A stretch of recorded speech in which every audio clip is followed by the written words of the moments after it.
Bonjour à tous et bienvenue dans mon entre. Ici on voulait parler des jeux Gremlins. Si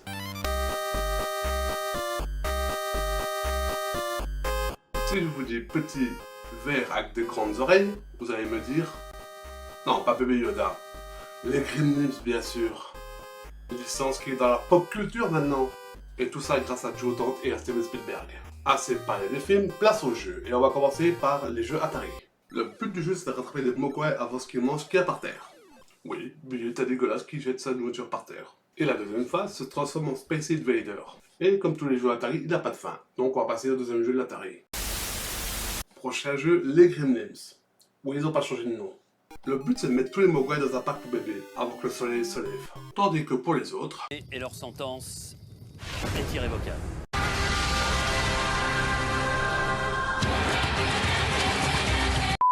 Attendez, quoi? C'est vraiment Billy? J'ai des doutes là. Dans les films, il n'est pas aussi fragile. Ah non, c'est bien lui, vu toute la nourriture qu'il y a par terre. Et on va passer au jeu de la NES, Gremlins 2. Personnellement, j'ai connu Gremlins 2 avec une VHS. Et oui, je suis vieux et je vous emmerde. Mais quand j'ai découvert le premier film, pour moi, le premier film est le meilleur. Avec les consoles actuelles, il n'y a pas de jeu Gremlins. Le dernier jeu Gremlins date de la Wii. Et non, Lego Dimension n'est pas un jeu Gremlins, c'est un crossover. Mais tout le monde dit que le jeu Gremlins 2 sur la NES est un bon jeu. On va vérifier ça. Par contre, l'intro, elle est magnifique. C'est de toute beauté. Alors oui, l'intro est jolie, mais c'est pour me t'enculer, mon enfant. C'est dégueulasse ce que je viens de dire. Les ennemis de Gizmo, c'est du classique. Hein. Les rats, les chauves-souris, des tomates tueuses. Ils viennent peut-être de l'attaque de tomates tueuses. Oui, ce film existe. Ah oui, et je n'ai pas dit, mais t'as qu'une seule vie pour finir le niveau. Et quand le jeu est dur à en crever, c'est pas une bonne idée.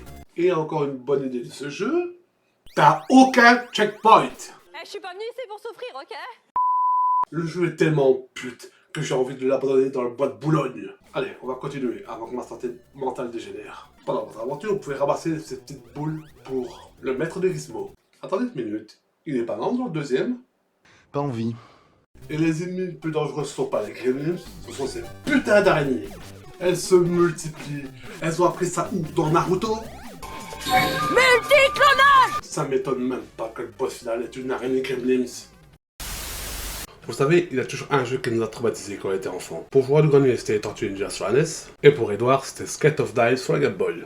Et pour moi, le jeu qui m'a traumatisé, c'est Gremlins 2 sur la Game Boy. C'est simple, j'ai jamais réussi à battre le deuxième boss. Et le développeur aussi apparemment, vu qu'il a que 2 images sur la jaquette arrière. Allez, c'est l'heure de ma sentence. Bon, un bon point pour le jeu, il est joli. Mais attention, ça cache toujours quelque chose ça. Déjà, parlons de l'arme, qui est juste un crayon. Et comme vous vous doutez, la portée de l'arme est ridicule. C'est simple, quand je tape un ennemi, je me fais toucher une fois sur deux. Pourquoi ne pas avoir mis de l'arc à flèche? Sérieusement.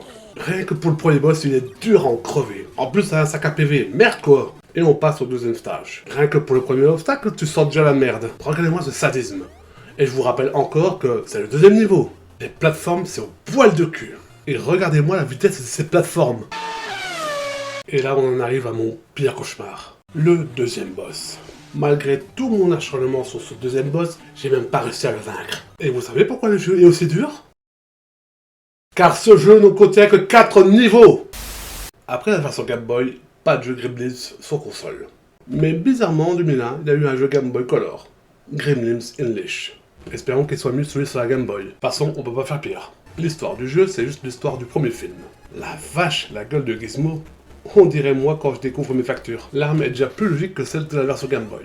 Et plus pratique, on va pas se cacher. Si vous pensez que le jeu c'est d'aller d'un point A à un point B, vous vous trompez lourdement.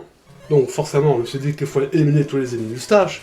C'était pas ça. C'est ce qu'il faut faire, c'est trouver 5 paires de lunettes. Le jeu a un bon goût de rien expliquer. Pendant ma première session, j'ai tourné pendant des heures et des heures avant de savoir quoi faire. Pourquoi tu m'as pas expliqué ça le jeu? T'as Alzheimer?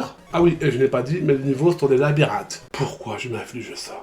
Et encore une bonne idée du jeu, si tu meurs, tes lunettes sont de nouveau à 0. Monsieur le développeur, quand vous faites ce genre de choses, j'ai juste envie de... Bon, un truc que le jeu te dit pas, pour pas changer, on peut changer d'arme. Merci le jeu de m'avoir expliqué. Par contre, le deuxième niveau n'est pas un labyrinthe.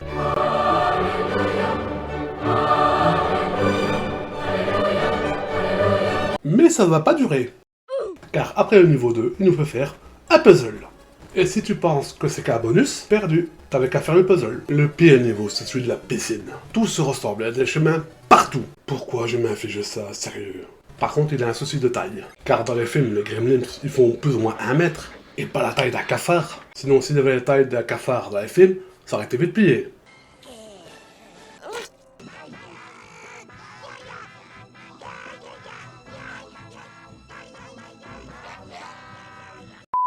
Niveau suivant, le garage de Futterman. Ah, et son garage a une grotte pour que ce soit encore plus labyrinthique. Génial, ça m'avait pas manqué. Ouais, c'est bon, on va te faire foutre. Un truc que je n'ai pas dit, on peut contrôler Stripe, le méchant du premier film. Ils ont réussi que ce soit encore plus chiant en contrôlant le méchant. Oui, le jeu a fait fort. En contrôlant un méchant, le jeu devient encore plus chiant. Et voilà, la vidéo est terminée. J'espère que ça vous aura plu. Et n'oubliez pas d'allumer toutes vos lumières.